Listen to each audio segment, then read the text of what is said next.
I love history. I just have this passion for history, especially Revolutionary War, Civil War. When you walk out and you're tired and the kids walk out and say, "See you tomorrow, Mr. Buell," and they're smiling, it's been a good day.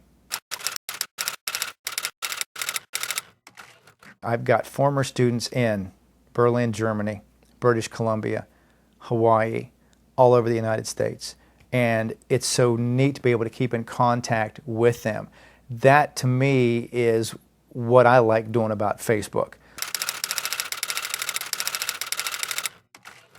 I'm sitting there on the floor eating the dinner, and the news came across with a story of the state of New York okaying the same-sex unions, and I grabbed the computer and posted on Facebook.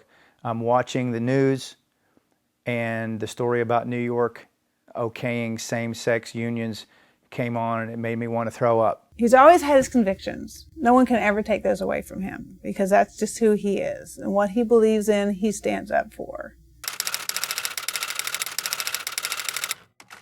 So I did. I went over there at 1:30 and was given a letter saying that there was a possible investigation. I would be placed in an administrative position away from the classroom. I kept saying, "Are you really? I was at home on my own time in the summertime. I wasn't at school." Definitely it helps that he teaches history, because he understands it and he knows what his rights are. Wasn't 5 minutes after he told me what had happened, the news crews were pounding on our door. And then from there, the phone calls. We had one news crew, and then 5 minutes later another news crew, and then 5 minutes later another news crew came. Non-stop. Pounding on our door. We were actually hiding in our kitchen. And what made me feel so bad was the fact that my wife was feeling... I was hysterical. He can tell you I was actually wailing in the other bedroom. Oh my gosh. My wife's my best friend. And I said, "You're going to lose your job. We're going to lose everything we have." The reporter came up and was so friendly. Actually got, "Oh yeah, I understand what you're going through." And then we watched it on the news, and he tore us apart.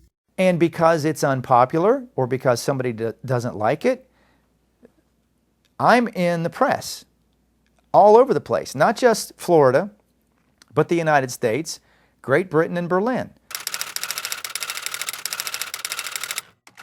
Student I had last year, a parent came up and told me, 100% behind your husband. I had the school nurse say to me yesterday, "What can we do to support him?" What I like about it is the people who were opposed to what I said and said, "I totally disagree with your stand, but doggone it, I'll stand next to you because you had the right to say it." Now that's what the debate's all about. That's an amazing group of people. They are dedicated to defending people who, like my wife and I, would have never been able to afford counsel. And we realized through our attorneys that he had not done anything wrong. He did it on his own time in his own house. He did not do it in the classroom. And we knew we were within our First Amendment rights. Almost pleasantly surprised when I received a phone call on the landline that was recorded.